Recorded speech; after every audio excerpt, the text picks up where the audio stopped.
Ночь долгих речей. Украинские дроны чуть не дотянулись до главной цели. Москва мстит за дефицит бензина. Мощный удар по газовой инфраструктуре Украины.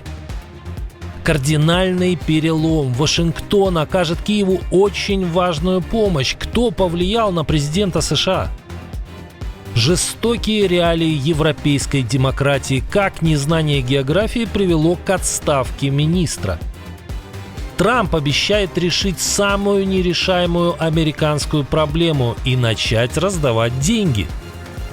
Впервые в истории женщина заняла должность, которую всегда занимали только мужчины. И многое другое. Самые важные и срочные новости. Эксклюзивные подробности вы смотрите информационный выпуск «Нехта». Оперативно о событиях в Украине, России, Беларуси и мире. Раньше и понятнее других. Все, что нужно знать сегодня. Украинские дроны продолжают охоту на Путина. К такому выводу пришло издание Moscow Times, проанализировав график руководителя России и сообщения об атаках БПЛА. Украинские дроны атаковали Сочи примерно в тот момент, когда Путин с изрядной долей издевки обещал не высылать больше БПЛА в страны Европы, обижался на термин Трампа «бумажный тигр» и радовался возрождению моды на кокошники. Выступление на так называемом Валдайском клубе длилось около 4 часов, и как раз к его завершению из-за налета БПЛА уже были закрыты аэропорты Сочи и Геленджика. Через полчаса мэр Сочи Андрей Прошунин объявил об угрозе беспилотников для города. Местные жители сообщали о выстрелах систем ПВО над Черным морем и взрывах на фоне ревущих сирен. Меньше месяца назад, в ночь на 9 сентября, украинские дроны уже атаковали район Сочи рядом с президентской администрацией Бочаров-Ручей. Тогда удар последовал вскоре после массированного обстрела РФ территории Украины, в результате чего пострадало здание украинского Кабмина в Киеве. Россия нанесла самую массированную атаку на газовую инфраструктуру Украины. По объектам компании «Нафтогаз» в Харьковской и Полтавской областях было выпущено 35 ракет, среди которых значительное количество баллистических, а также около 60 дронов. Отразить удалось лишь часть ударов. Идет ликвидация последствий атаки. Работаем с партнерами Украины, чтобы реагирование на этот удар и его влияние на общую ситуацию было оперативным и достаточным. Часть разрушений признана критической, последствия ударов могут серьезно сказаться на энергетической инфраструктуре региона. Воздушные силы ВСУ сообщили, что в целом РФ использовала 416 средств поражения, в том числе 35 ракет. ПВО сбило 320 целей.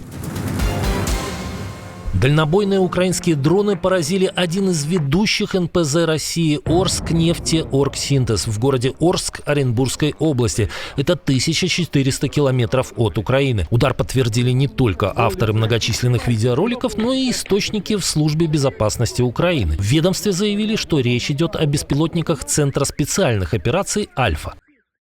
СБУ продолжает наносить серьезный ущерб российской экономике, действуя по объектам нефтегазовой промышленности. Сокращение нефтедолларовых поступлений в бюджет напрямую ограничивает способность агрессора вести войну против Украины. Почти 40% мощностей российских НПЗ уже простаивают. Будем работать, чтобы увеличить эту цифру.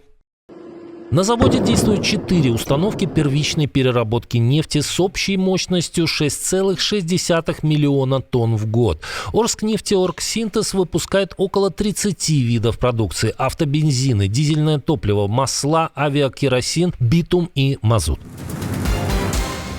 Удары по НПЗ и другим энергетическим объектам страны-агрессора могут стать гораздо эффективнее и болезненнее. В этом Киеву поможет Вашингтон. Как сообщает NBC News, со ссылкой на ряд чиновников, в США помогут Украине разведданными. Новые меры позволят Киеву точнее определять расположение средств ПВО и выбирать маршруты ударов, повышая эффективность имеющихся беспилотников и ракет большой дальности. Это станет первым расширением разведывательной поддержки с момента возвращения возвращения Трампа в Белый дом. Кроме того, источники уже Financial Times уточняют, что расширение сотрудничества коснется и любых новых дальнобойных вооружений, которые США могут продать союзникам по НАТО для последующей поставки Украине. Трамп поручил военным подготовиться к обмену разведданными, а один из собеседников назвал происходящее кардинальным переломом в позиции окружения президента по українському вопросу.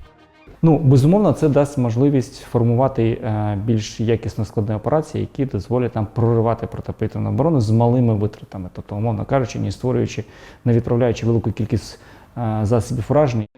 Анатолий Храпчинский говорит, что Москва своими провокациями в небе европейских стран сама подтолкнула Вашингтон к более решительным шагам. Ми своїми діпстрайками непогано вклали нафтову галузь Російської Федерації. Вони зараз вимушені закуповувати бензин. І є дефіцит бензину. Тому зрозуміло, що можна підняти градус і збільшити удари більш точні, тобто покласти повністю її, або можна почати працювати по певним підприємствам, які залучені до забезпечення Збройних сил Російської Федерації. Трамп за последний месяц усилил риторику против России, назвав ее бумажным тигром, заявив, что Украина способна освободить все оккупированные территории, и стал требовать мер по остановке экспорта российской нефти и газа. Наша команда существует благодаря вам. Поддержите ее, чтобы мы могли продолжать нашу работу.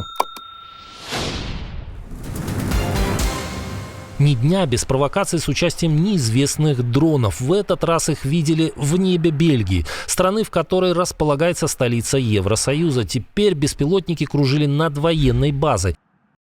Лагерь Эльзенборн остается военным лагерем, где проходят учения войск, поэтому там находится оперативное и секретное оборудование.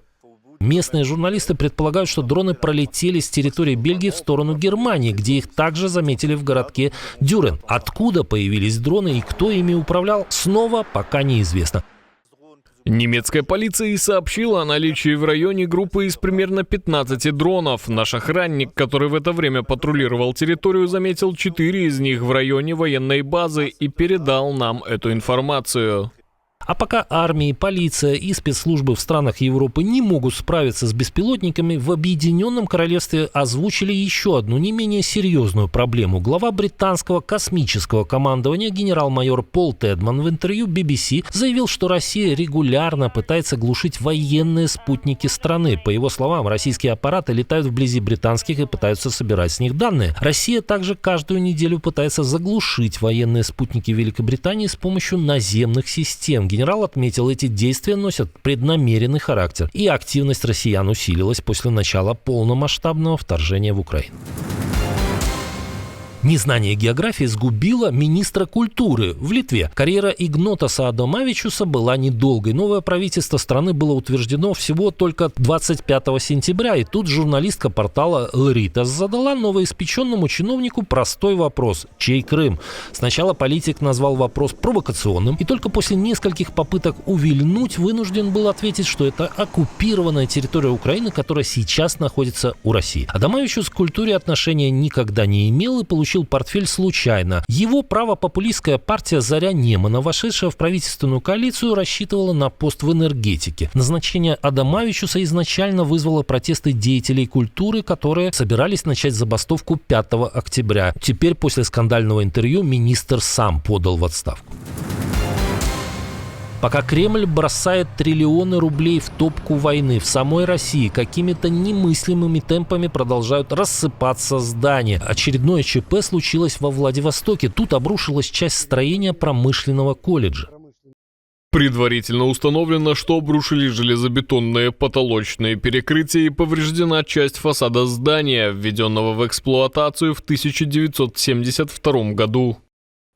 Инцидент произошел до начала занятия, поэтому пострадавших не было. Это уже третий случай обрушения учебного заведения в России всего за один месяц. 21 сентября в Татарске, в Новосибирской области, рухнуло здание школы. До этого 20 сентября школа рухнула уже в Москве на улице Знаменская во время реконструкции. Погибли 2 рабочих, выполнявших ремонт. В США уже несколько дней длится шатдаун, а Дональд Трамп обещает американцам золотой дождь. В интервью One American News президент заявил, что дополнительный доход от повышения таможенных пошлин может приносить Америке огромную сумму. Они только начинают действовать, но в конечном итоге пошлины составят более $1 триллиона в год, по моему мнению. По словам Трампа, этого хватит на то, что все последние годы казалось немыслимым. Учитывая все вышесказанное, мы погасим госдолг, но мы также можем распределить средства между людьми, почти как дивиденды для народа Америки. Ну, мы думаем, может быть, от 1000 до $2000. Это было бы здорово. Правда, в год или в неделю это уже осталось за кадром. Историческое событие. Англиканскую церковь впервые возглавила женщина.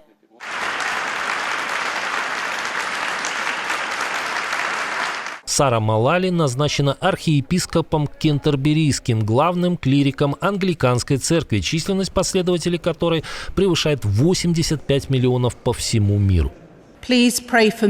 Пожалуйста, молитесь за меня, как я молюсь за вас. Премьер-министр Кир Стармер объявил о первом в истории назначении женщины на пост фактического лидера англикан с согласия короля Карла III, который формально является главой церкви. Думаю, пришло время, чтобы женщины могли делать все, что хотят, так же хорошо, как и мужчины. Саре Малали 63 года. Раньше она работала медсестрой и занимала пост главного медицинского специалиста Англии в начале 2000-х. Она выступает за открытость и прозрачность в жизни церкви, допускающую различия во мнениях и подходах. Отдельное спасибо, что досмотрели до конца. Спасибо за ваше доверие. Жду развернутых комментариев, лайков и репостов. Это важно, чтобы нас становилось больше. На этом пока все. До новых встреч и хороших вам новостей.